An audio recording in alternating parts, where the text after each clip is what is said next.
cosas. A veces nos frustramos en nuestro caminar con el Señor. A veces parece este mundo que parece que estamos pasando por oquis, ¿verdad? Que está girando fuera de control, pero déjame decirte que el que está sentado en el trono también es ese alfarero que está en control de nuestras vidas. Quizás estemos en esa vuelta, ¿verdad? Dando círculos, girando aparentemente fuera de control. Lo que está a nuestro alrededor, nuestras circunstancias, las tormentas, quizás las áreas que Dios está probando en nuestras vidas no hagan sentido para nosotros. Pero déjeme decirte, Dios sigue en control de nuestras vidas. ¿Cuántos pueden decir amén? Mientras el cielo sea su trono y la tierra el estrado de sus pies, déjeme darle esta promesa: Dios está en control, todo va a estar bien, amén. En esta mañana queremos predicar acerca de que nosotros somos libres por causa de la gracia de Dios, amén. Aquí en Gálatas, su versículo clave de este congreso nos dice que nos mantengamos pues firmes en la libertad con Cristo, que nos hizo libre, y no nos sometamos otra vez al yugo de la esclavitud. Lo que está diciendo dentro de su contexto Pablo es no tanto de que somos libres, tanto de solamente el pecado. Aquí somos jóvenes cristianos que hemos venido a un congreso, sino que él está hablando de la esclavitud de la ley, la esclavitud de la religión. Quiero hacerles una pregunta. Yo sé que es muy temprano en la mañana para andar pensando, ¿verdad? Pero para ustedes, ¿qué es más fácil? ¿Vivir bajo la ley o vivir bajo la gracia? A ver, ¿cuántos dicen es más fácil vivir bajo la ley? Levanten la mano. ¿Para cuántos dicen es más fácil vivir bajo la gracia? Levanten la mano. Déjenme repetirles las palabras de Jesús, a ver si todavía pensamos lo mismo. Jesús decía, la ley dice, el que comete asesino contra su hermano, el que lo mata. Mas yo os digo que el que odia a su hermano ha cometido asesino en su corazón. La ley dice, el que se mete con su vecina, ¿verdad? O que se mete con la esposa de su vecino, el que comete adulterio. Mas yo os digo, el que la desea con sus ojos o en su corazón, ya ha cometido adulterio. Ahora les vuelvo a preguntar, ¿qué es más fácil, vivir bajo la ley o vivir bajo la gracia? Ahora lo están pensando, ¿verdad? Pero tenían la razón, pero no porque pensaron que tenían la razón. Pero sí es más fácil vivir bajo la gracia. ¿Por qué? Porque ahora es esta gracia, este regalo que Dios nos da, que no solamente nos salvó y nos libertó, porque bajo la ley todos estábamos condenados. Todos habíamos caído y fuimos destituidos de la gloria de Dios. Romanos nos dice que nadie era bueno y nadie buscaba a Dios, sino que por su gracia nosotros somos salvos. Y Pablo nos dice que nos mantengamos en esta gracia, que no regresemos a las tradiciones, que no volvamos a la ley. ¿Cómo eso se aplica a nuestras vidas hoy? Por ejemplo, para nosotros, si en esta semana ayunamos, ¿verdad? 3 veces esta semana antes de venir al congreso, si en esta semana nuestro iPod estábamos escuchando pura adoración, si en esta semana quizás hoy mismo llegamos a la oración y estamos aquí ardientes por la presencia de Dios, ¿cómo es que nos sentimos en el congreso? Como si Dios y yo somos así de lo mejor, ¿verdad? Pero ¿qué pasa si antes que tú vinieras a este congreso, tú le fallaste a Dios de quizás un pecado oculto, quizás una área donde tú antes batallabas mucho? ¿Verdad que empezamos a cambiar nuestra actitud con Dios? Si hubiéramos estado bien con Dios en las primeras filas, ¿verdad? Pero como le hemos fallado, quizás ni queríamos venir y si hubieran abierto arriba hasta arriba nos hubiéramos sentado. En otras palabras, dependiendo de nuestra conducta, es nuestra relación con Dios. Déjeme decirte, eso se llama un deísmo moral. Lo que significa el deísmo moral es que dependiendo de tus obras es tu relación con Dios. Pero ya no somos esclavos a la ley, ya no somos esclavos a unos mandamientos, a unas reglas.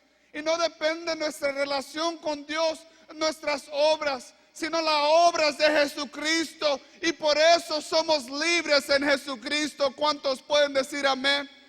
Déjeme decirte que la sangre de Jesucristo es poderosa, suficiente para salvarnos de nuestros pecados del pasado, pero también de los del presente y también de los del futuro. ¿Cuántos saben que Dios nos ha llamado, nos ha escogido, nos ha restaurado, nos ha sanado y nos ha salvado? No para decirnos ahora entraron por la puerta a ver cómo les va, sino que la misma gracia que Dios nos ha entregado a través de la promesa del Espíritu Santo es nuestro paracleto. Y por eso es más fácil vivir hoy bajo la gracia. ¿Por qué? Porque el mismo poder que resucitó a Cristo de entre los muertos es el mismo poder que vive y reina en cada uno de nosotros. Y cuando tú no puedas caminar este caminar cristiano, Él sí puede. Cuando tú eres infiel, Él permanece fiel. Cuando tu amor, quizás ese primer amor se te acaba, Él permanece con su amor eterno para cada uno de nosotros. Mi hermano, si algo he venido en esta mañana es para hacernos entender que somos libres, sí del pecado, sí de Egipto, pero que también somos libres de la ley. Basta ya ser religiosos y sentirnos dignos si nos portamos bien esta semana. ¿Usted sabe cuál teología es esa? La teología de Santa Claus. Nos reímos, pero lo vivimos diariamente. La teología de Santa Claus es cuál. Si nos portamos bien, ¿verdad? Le podemos hacer una lista a Santa Claus y Él nos da lo que nosotros queremos. Y así hemos venido ante Dios. Si oramos, si ayunamos, si estamos leyendo la Biblia, si nos metimos al instituto bíblico, si ahora estoy encargado de mi célula, ahora Dios está comprometido conmigo. No me puedo enfermar, no puedo pasar problemas porque Dios me debe. Si nos portamos mal, si cometemos errores, que todos los cometemos, pensamos que Dios ya no nos ama, que Dios ya no quiere tratar nada con nosotros. Jóvenes, tenemos que ser libres de la ley. Tenemos que ser libres, no solamente de Egipto, del pecado, sino de la ley, de la esclavitud, de la religión. Somos libres no por tus obras, no por tus hechos, por lo que hiciste bueno, por lo que no hiciste de las cosas malas o equivocadas. Somos libres por las obras de Jesucristo. Usted ve, si no, nuestra relación con Dios dependería de quién. ¿Qué carga va a tener usted, mi hermano? ¿Qué estrés viviríamos? ¿Bajo qué yugo? Ese yugo es demasiado pesado para usted y yo pasarla. Y déjeme decirle que Raúl no lo va a pasar contigo, sino que debemos de entender que nuestra relación con Dios depende de las obras de quién. De Jesús. Libres por la gracia de Dios. La gracia tiene un nombre y su nombre es Jesús. Es por sus obras, no por la nuestra para que nadie se gloríe, sino por las obras de Jesús. ¿Cuántos saben que tenemos que ser libres? Amén. Libres no solamente del pecado, que batallamos constantemente, pero si recibimos esa gracia que es un regalo gratis, favor no merecido, seríamos libres de cualquier yugo del pecado o cualquier yugo de la ley. Porque nuestro enfoque, nuestra atención no estaría puesta sobre nuestras obras, sino en la obra salvadora, redentora de Cristo Jesús. Amén. Hay que ser libres, amén. Algunos de Candy Crush y un montón de cosas, ¿verdad? Sigan orando por mí. El otro día, en un festival de la iglesia, mi niño Jeremías todavía tiene como unos 20 meses, o sea, todavía no cumple los 2 años. Y habían unos animalitos que una señora trajo para que los niños jugaran con esos animalitos, ¿verdad? Pues Jeremías va y abre lo que ella tenía para proteger los animales, para que los niños solo los tocaran de afuera, ¿verdad? Pero Jeremías es un poco listo. Y él vio como la señora abría y cerraba para meter los patos y todos los animalitos. Y Jeremías va y lo abre y se mete con los animalitos. Y hay una foto que alguien puso de que Jeremías andaba abusando de los animales, porque en esta foto tenía la boca del pato así agarrada, apretado, con una cara así de malío, ¿verdad? Salió la mamá.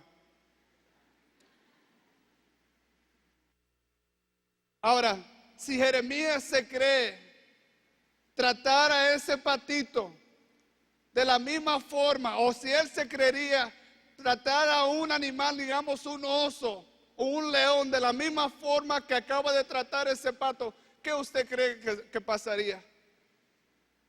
Pero verdad, como él vio un animalito más pequeño que él quiso tomar ventaja, él quiso aprovecharse, él quiso dominarlo. Pero Jeremías no se le acercaría a un león. Ojalá que no, vea. De la misma forma que usted y yo no trataríamos igual a un animal más tosco, más fuerte, más feroz. Creo que el problema de nosotros acerca de la gracia es que hemos tratado a un Dios omnipotente, omnipresente, omnisciente, un Dios 3 veces santo, a ese Dios que exaltamos, que decíamos que Él es digno, que está sentado en el trono. Muchas veces lo tratamos como cualquier persona. Esta gracia sí es gratis. Esta gracia fue la sangre que cuando llegó la 10ª plaga y los israelitas, Dios mandó a Moisés que pintaran las linternas con la sangre del cordero. Esta gracia es esa misma sangre del cordero. Pero déjeme decirte, Él no mandó a Moisés a la gente de Israel a pintar en las linternas todo alrededor, ¿verdad? Que abajo no pintó. Porque esta sangre, esta gracia no se pisotea. Lo que yo creo es que muchas veces hemos perdido el temor a Dios. ¿No era acaso lo que Salomón decía al principio de la sabiduría? Es que el temor a Dios. Y tratamos a un Dios santo como cualquier cosa. Oh Señor, danos temor. No solamente miedo, sino respeto, honor. El que le tiene temor a los tiburones ni al lago se mete. Hasta lo piensa 2 veces meterse a la alberca, ¿verdad? Por si acaso que salga un tiburón, uno no sabe. En otras palabras, lo que tú temes te controla. Señor, danos temor de ti. Temor santo, que el Espíritu Santo sea el que nos controle a todos de nosotros. Sí, debemos de ser libres de la ley, pero no nos da la licencia de hacer lo que nos dé la gana. Porque la pregunta le hicieron a Pablo en Romanos 5 y así termina y empieza Romanos 6. Los que estén tomando nota después lo pueden leer. Pero le preguntaron entonces, ¿hay que seguir pecando para que su gracia siga creciendo y sobreabunde en nosotros? En Romanos 6, versículo 1, Pablo dice, de ninguna manera. Y escribe un capítulo completo explicándolo la diferencia entre aquellos que viven conforme al Espíritu y aquellos que viven conforme a la carne. Pero aquellos que viven conforme al Espíritu tenemos que entender que somos libres por causa de la gracia de Dios. Lucas 15, versículo 1 al 2, una pregunta que le hicieron los religiosos a Jesús. Lucas 15, versículo 1 al 2. Se acercaban a Jesús todos los publicanos y pecadores. Mira cómo separan los publicanos con los pecadores. O sea, para ellos los publicanos eran mucho peor que cualquier pecador. Se acercaban a Jesús todos los publicanos y pecadores para oírle. Y los fariseos y los escribas murmuraban, diciendo, a los pecadores recibe y con ellos come. Yo sé que rápidamente estamos para juzgar a estos religiosos, ¿verdad? Pero imagínense conmigo si en este momento, si la persona de Jesucristo entrara a este congreso, o sea, físicamente, en su cuerpo, quizás nosotros como los predicadores, ¿verdad? Lo esperaríamos en la sala importante, ¿no? Pero imagínense con nosotros, Él nunca pasaría a sentarse con los religiosos. Él nunca vendría a sentarse con los más espirituales.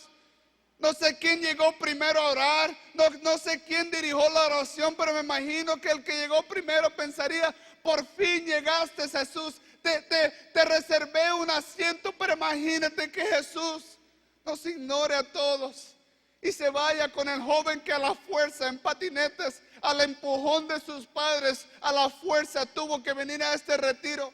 Al joven que se quedó dormido, con ese Jesús se quiere sentar. ¿Verdad que somos rápidos para criticar a los religiosos, a los fariseos? Pero ¿acaso usted y yo no tomaríamos un tipo de actitud con Jesús? ¿No cuestionaríamos ese hecho de Jesús y decir, caramba, si yo soy líder, si yo me dedico al evangelismo, si yo tengo una célula, si yo soy líder, si yo hago esto, lo otro, ¿por qué Jesús no está conmigo? Solo quiere andar con los pecadores, con lo peor. Si es así, pues mejor. ¿Para qué tanto sacrificio? ¿Para qué tanto entrega? ¿Sí o no? Pero Jesús es gracia. Él come con los pecadores. El comer con los pecadores no es que pasaba por una línea rápida en el Pollo Loco y cenaba rápido con ellos. En ese entonces la comida se preparaba todo el día, con tiempo. Así que el comer con Jesús, o el que Jesús comiera con uno, no era unos 15 minutos pasar por el Starbucks, unos 20 minutos, era algo de todo el día. O sea, Jesús tiene intimidad de todo el día con estos pecadores, con estos publicanos. ¿Y nosotros qué? ¿Cuándo va a comer con nosotros? ¿Cuándo va a pasar tiempo con nosotros? Solamente con los pecadores. Imagínate, tú has estudiado la ley, ponte en los zapatos de estos religiosos, porque quizás nos daríamos cuenta que ya estamos. Imagínate conmigo, pensar y estudiar y alabar y exaltar a un Dios 3 veces santo. Y si es tan santo, si es tan perfecto, si es tan justo, ¿por qué está con lo peor de lo peor? Yo sé que yo no soy santo, pero por lo menos soy más santito que el otro, ¿verdad? Así rápido nos podemos justificar y nos comparamos con otros y nos sentimos dignos delante de Dios porque decimos que somos mejores. O de mi vida pasada, o somos mejores de mi compañero. Pero Efesios 2, vaya conmigo, Efesios 2, versículo 8 y 9. Efesios 2, versículo 8 y 9. Porque por gracia sois salvos por medio de la fe. Y esto no de vosotros, pues es don de Dios, no por obras, para que nadie se gloríe. Una muchacha se preguntaba de su valor propio. Ella cuestionaba cuál es su valor. No sé si usted, quizás solo son las muchachas de Estados Unidos, Raúl, que se preocupan más de su exterior, se preocupan más de cuántos likes le ponen por su imagen o la foto que ellos ponen en Facebook, en Instagram. Se preocupan más. Y ellos tienen más valor por cuánta gente comentan en su foto. Ellos tienen más valor por la gente que le gusta like y le pica like a su imagen. Así es como ellos obtienen valor. Pero déjeme decirte, el valor no se gana. El valor no es para esforzarte para obtenerlo. El valor es un regalo y es gratis y simplemente se recibe. Y solamente el valor nos da el Señor Jesucristo. Él nos da el valor verdadero, no el mundo, no los likes que nos den en Facebook, no cuántos muchachos o muchachas anden detrás de nosotros, no el trabajo que te da un buen dinero, no el carrazo que tú manejas. Esas cosas no te dan valor, porque las cosas visibles son temporales, mas las cosas invisibles son eternas en Cristo Jesús. Por eso Pablo decía, entonces mantén tus ojos en lo invisible. Todo lo que tú tienes materialmente, aunque te costó un dineral, un día, tarde o temprano, va a terminar en una tienda de segunda, va a terminar en un basurero, va a terminar tirándose. Pero el valor que dura eternamente solo nos puede dar el Señor Jesucristo. ¿Cómo es que tú mides tu valor? ¿Cómo es que tú mides tu valor delante de Dios? Porque tienes una célula y porque tu célula es más grande que el de tu amigo, porque tú diriges en el grupo de alabanza. ¿Qué te da a ti valor? Porque estudiaste en la universidad o estudiaste en la teología bíblica y ahora tengo mi doctorado en teología. ¿Qué te da valor a ti? Porque he viajado a diferentes países en todo el mundo, porque me he ganado X cantidad de almas. ¿Qué te da valor a ti? Lo único, mi hermano, que nos da valor se llama Jesucristo. El valor no se gana, simplemente se recibe. Y cuando estos criticaban a Jesús, en vez de Jesús responderle, ¿usted sabe qué le dijo Jesús? O sea, ni los puso atención, sino que empezó con 3 parábolas que lo vemos en Lucas 15. ¿Alguien se sabe estas 3? La primera era la moneda perdida. O sea, Jesús que siempre está con los pecadores y los publicanos y cena y come con ellos. Y Jesús ni les pone atención. ¿Quieren escuchar una respuesta? Aquí le va. En 3 puntos, en 3 relatos, 3 parábolas. Primero, la anciana que pierde una moneda. Tiene 10 monedas y se le pierde una. Y busca y revuelva toda la casa. Lo limpia todo para buscar esa una que se le había perdido. Y luego, el pastor que tenía 100 ovejas, se le perdió una. Dejó las 99 para ir a buscar esa una. Y por fin termina con el hijo pródigo que quiero leer en Lucas 15, versículo 17 al 24. Lucas 15, versículo 17 al 24. Y volviendo en sí, el hijo pródigo dijo, ¿cuántos jornaleros en casa de mi padre tienen abundancia de pan? Y yo aquí perezco de hambre. Me levantaré e iré a mi padre y le diré, Padre, he pecado contra el cielo y contra ti. Pausa. ¿Cuál era la decisión de este joven que lo había perdido todo? Primero volvió en sí, se dio cuenta, realizó que los jornaleros, los esclavos, los trabajadores de su casa, de su padre, comían mucho mejor que él. Y su plan era ir hacia su papá y decir, he pecado contra ti, he pecado contra el cielo. Por favor, por lo menos la regué como hijo, pero acéptame como esclavo. Acéptame como jornalero, como trabajador. Este era su plan.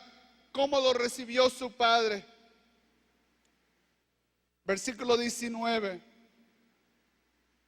Ya no soy digno de ser llamado tu hijo. Hazme como uno de tus jornaleros.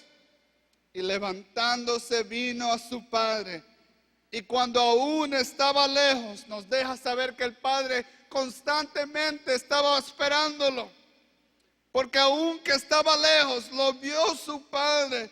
Y fue movido a misericordia y corrió. Pausa. Aquellos judíos en ese entonces no usaban pantalones cortos con Nikes para andar corriendo.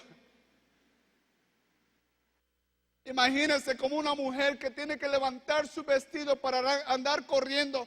Es un ridículo, es avergonzoso, y este padre no le importó. Levantó su vestimento y corrió donde estaba su hijo.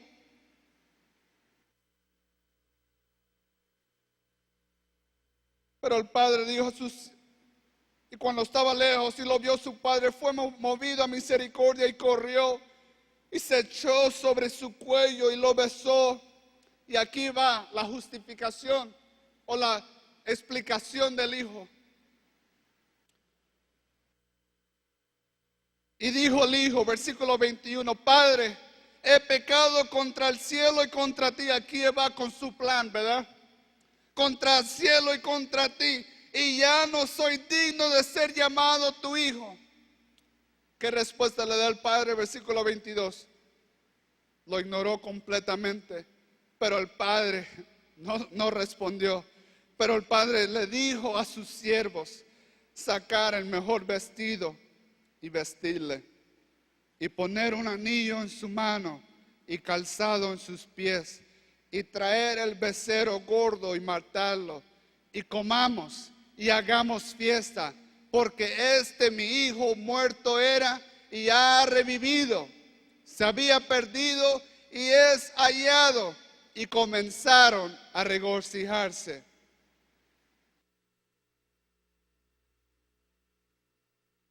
Este Jesús que come con los pecadores, que siempre anda con ellos, Jesús, y les puso caso.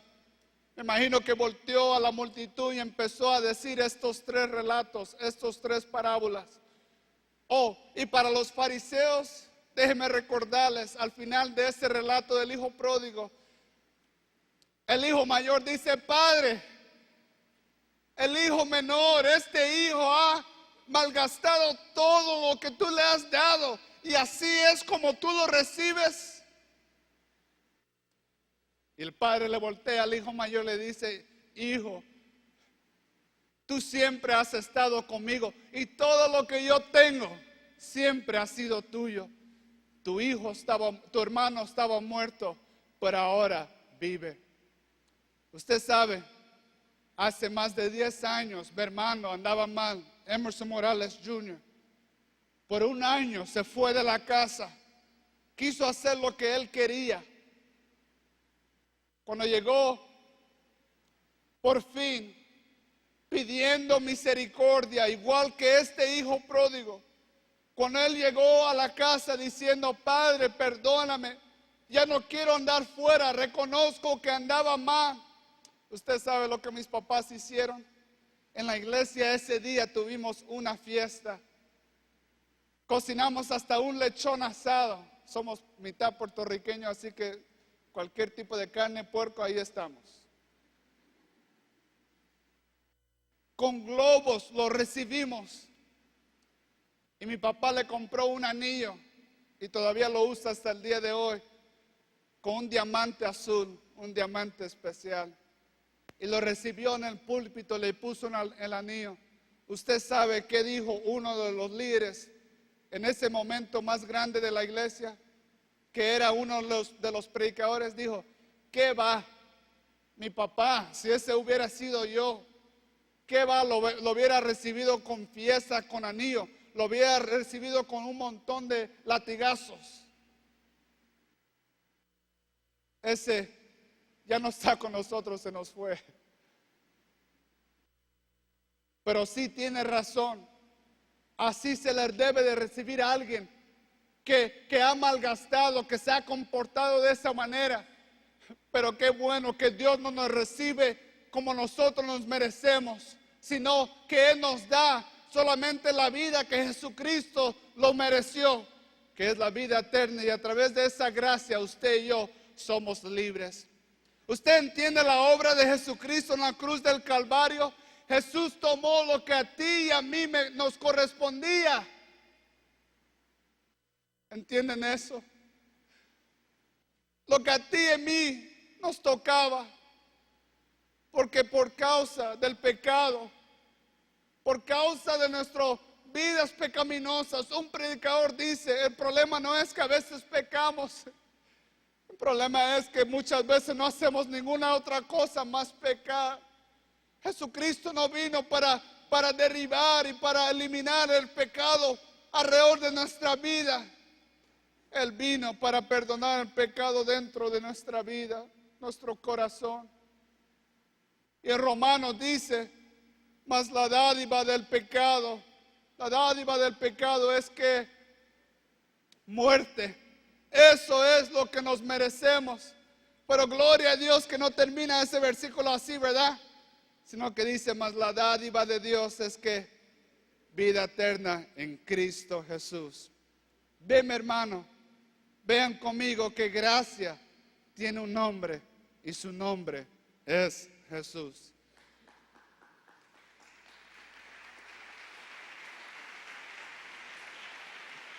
Ahora imagínense conmigo 3 parábolas. Que mi esposa me diga, Aarón, tengo que voltear toda la casa porque tengo 10 carteras de las mismas, de la misma marca, pero se me perdió una cartera. Ayúdame a voltear toda la casa. Y yo le voy a decir, estás loca, tienes 9. ¿No basta las 9 que tienes?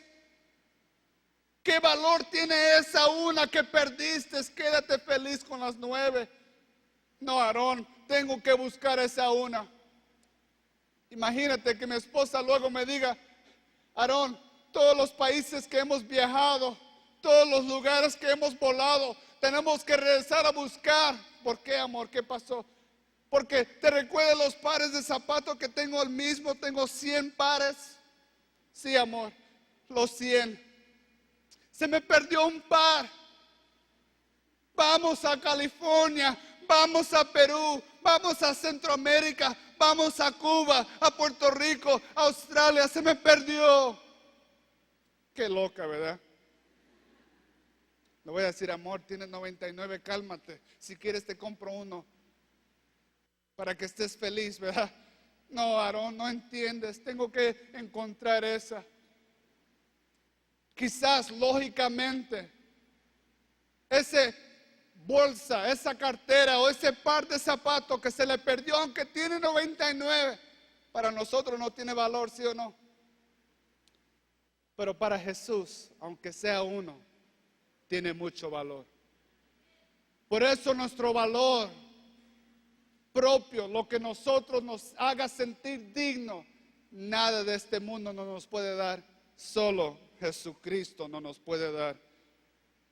No se trata de ovejas, no se trata de monedas, o en mi caso no se trata de carteras ni de zapatos, se trata de una vida, se trata de una persona. Y aunque fueras la única persona en todo el mundo, Jesucristo todavía se hubiera quitado, despojado de toda su gloria, de toda su honra, de todo su honor, y se hubiera venido en forma de esclavo y hubiera muerto por tus pecados. Si solamente fueses tú, Dios todavía hubiera hecho ese mismo acto de sacrificio, porque Él vino a buscar no a los salvos, sino lo que se había perdido. Él vino a buscarte a ti. Tengo una pregunta para ustedes, otra, aquí les va. Algunos ya se cansaron con la primera. ¿Qué tuvo Jesucristo antes o después de qué tuvo Jesucristo después de la cruz que no tuvo antes de la cruz? Si dice que desde antes de la fundación del mundo, Dios, Jesucristo, lo tuvo todo, ¿qué fue lo que no tuvo antes de la cruz que ahora lo tiene después? Lo tuvo todo.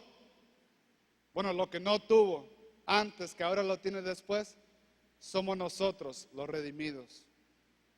Pero mi pregunta para ustedes, ¿Jesús realmente nos necesita? Si Dios es lo único en todo este mundo que es autosuficiente, la Biblia lo describe como que no tiene variedad de sombra, o sea, Él no cambia, Él no depende de nada, Él es el mismo ayer, hoy y por todos los siglos. Nosotros siendo tan dependientes, ¿verdad? Ignoramos, ponemos a Dios a un lado cuando solamente lo necesitamos, pero Dios siendo independiente completamente todavía nos desea. Y aunque no nos necesita, Jesucristo nos quiere. Jesucristo nos desea, aunque solamente hay uno que está perdido. ¿Por qué Jesús se preocupa tanto de los pecadores? Porque Jesús le da un valor infinito a cada individuo, porque Él los ama con amor eterno. ¿Cuántos pueden decir amén? Pero ¿cuánto vale una persona? Es locura. No encaja en nuestro cerebro. Es ilógico. No lo podemos entender. Pero así es la gracia, ¿sí o no? Que tampoco la gracia lo podemos entender. Tenemos algunos ministerios que vamos a evangelizar. Cada fin de semana, el grupo de jóvenes míos, estamos en las calles evangelizando en una área a otra. Pero tenemos un ministerio donde vamos a los antros. Cuando van saliendo, no vamos dentro de los antros, vamos afuera de los antros. Cuando van saliendo a la 1, 2, 3 de la mañana, borracho. Ahí tenemos diferentes grupos de alabanza en diferentes esquinas y están cantando alabanzas al Señor. Y los que predicamos, ahí estamos predicando. Otros entregando aguas con un mensaje, que Jesucristo es el agua que jamás tendrá sed.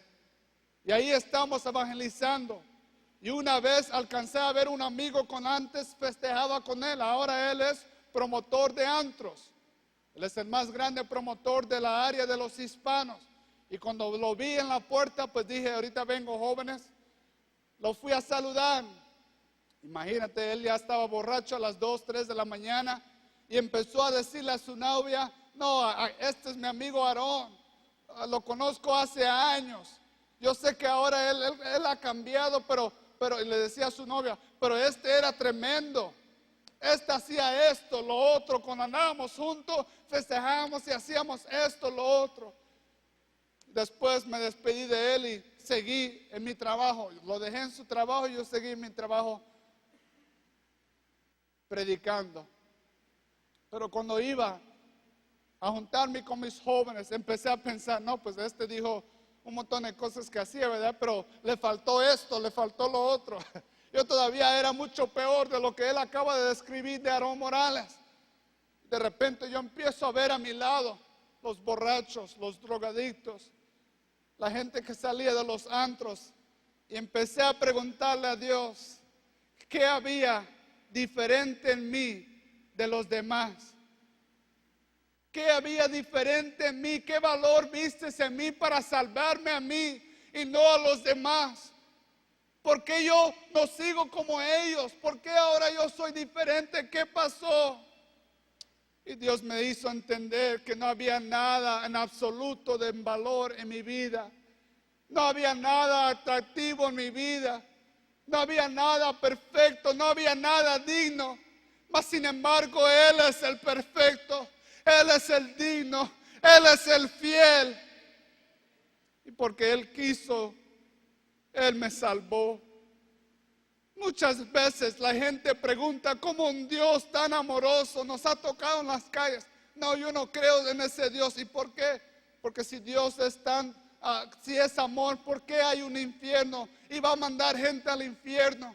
Y yo rápido le digo, hermano, joven, señorita, déjeme decirte que la pregunta no es por qué un Dios amoroso va a mandar gente al infierno. La mejor pregunta para pensar es, ¿por qué un Dios tan santo, tan perfecto, tan justo va a permitir pecadores como usted y yo ir al cielo? Esa es una mejor pregunta para meditar. Y solo llegaríamos a esta respuesta: es por su gracia. Este hijo pródigo había preparado su mensaje, había preparado sus excusas, pero el papá solo estaba contento de recibirlo. Un predicador famoso dijo esta definición de la gracia. Lo tengo en inglés, lo voy a tratar de traducir. Dijo estas palabras acerca de la gracia. La gracia es donde Dios se encuentra con el hombre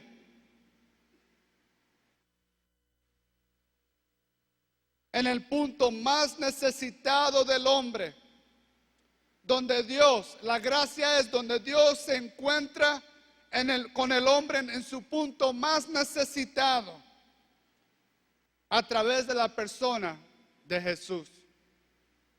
Ven, muchas veces nosotros oramos, ¿verdad? Leemos un pasaje como Moisés, que cuando ellos salen de Egipto y cuando tienen el mar rojo delante de ellos, y cuando están los enemigos, dijeron: caramba, no los vamos a dejar salirse tan fácil, ¿verdad? Vamos a matarlos. Cuando de repente los israelitas, imagínense conmigo, por fin escapamos, pero ahora ya cambiaron de mente, ¿verdad? Vienen para matarnos. Está el mar rojo delante de nosotros. ¿Ahora qué? ¿Y cuántas veces escuchamos este mensaje? No, pues usa lo que tienes en tu mano, lo que Dios te ha dado, tus talentos, tus dones. Déjeme decirte, con lo que tengamos, aunque lo juntemos, ese mar rojo nunca se va a abrir. Porque la dádiva del pecado es muerte. Tenemos el pecado, Egipto, detrás de nosotros, y ese mar rojo es la ley. La ley nunca fue dada para que usted y yo nos podamos justificar. Al contrario, en Romanos, Pablo nos dice que la ley fue dada para exponer y revelar nuestra condición de pecadores. Ese mar rojo es la ley, que nadie es bueno. Joven rico, nadie es bueno. No puedes cruzar el mar rojo. Pero usted sabe que este relato no es y no se aplica para con nosotros, para usar el don de Dios, los talentos que tenemos para abrir el mar rojo. No, nadie aquí puede abrir ese mar rojo. Lo que abrió ese mar rojo, que tipifica a Jesucristo, es ese hombre tan bello, tan hermoso, que con su gracia abrió donde no había camino, hizo puente donde no había puente. Por eso Él pudo decir: yo soy el camino, la verdad y la vida. Y nadie va a esa tierra prometida, nadie va a cruzar ese mar rojo si no es por mí. ¿Alguien se está gozando en esta mañana? Quiero que entendamos que somos libres por gracia. Para terminar, y para los que predicamos tenemos 3 veces podemos decir eso, así que aquí va la primera. No estoy jugando. Primera de Pedro, capítulo 2, versículos 9 y 10. Primera de Pedro, ya puede subir el grupo, si gusta. Primera de Pedro, capítulo 2, versículos 9 y 10. Mas vosotros sois linaje escogido, real sacerdocio, nación santa, pueblo adquirido por Dios. ¿Para qué?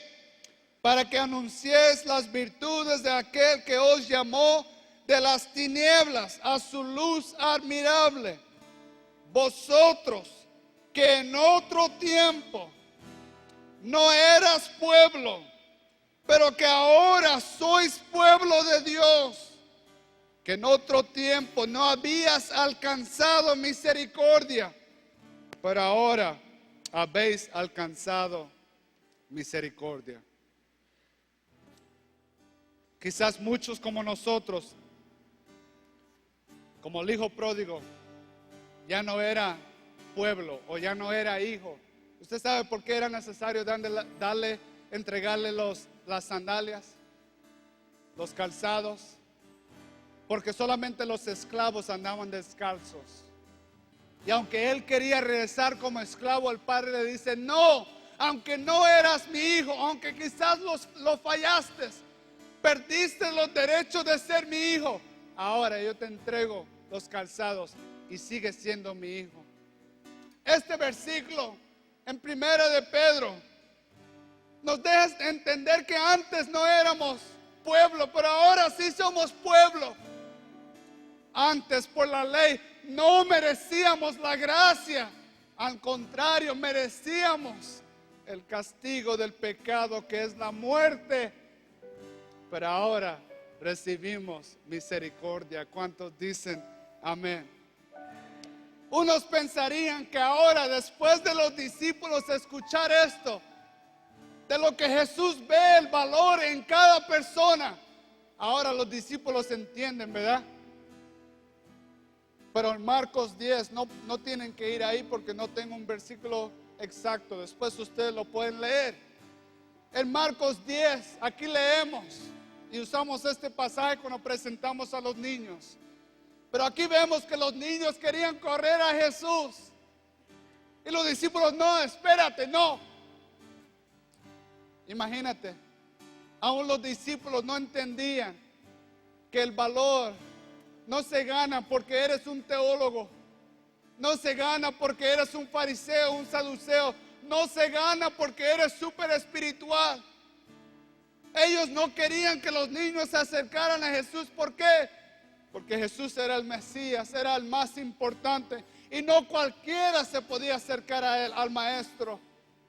Y Jesús le dijo: permítame, discípulos, háganse a un lado, dejen que los niños lleguen a mí, porque de tales es el reino de los cielos. Quizás ustedes no ven valor en estos niños, pero yo sí veo valor en cada uno de ellos. Una pregunta. Jeremías, en noviembre, Jeremías nació en el 11/11/11 del 2011, casi a las 11 de la mañana. Es un bebé, así que nunca se me puede olvidar su cumpleaños, sino que ahí sí voy a tener problemas con mi esposa. Este noviembre va a cumplir 2 años. Aunque yo le compre un regalo de miles de dólares, o le compre una maquinita de $3 que hace burbujas, él, cualquier lo que sea, lo va a romper, ¿verdad? Ese regalo. ¿Cómo reciben tus hijos los regalos de Navidad? Parecen leones, ¿verdad? No les importa si te tardaste 3 horas en envolver ese regalo. No les importa si gastaste miles de dólares y le dices: cuidado, aguas, es muy valioso. No les importa. Un niño recibe un regalo sin prejuicio, ¿sí o no? Un niño recibe un regalo sin pensarlo 2 veces. Si en esta mañana yo le dijera a uno de ustedes: joven, te felicito por hacer el esfuerzo de venir al Congreso, fíjate que mi esposa y yo sentimos en nuestro corazón darte un regalo, ¿cómo lo hacemos?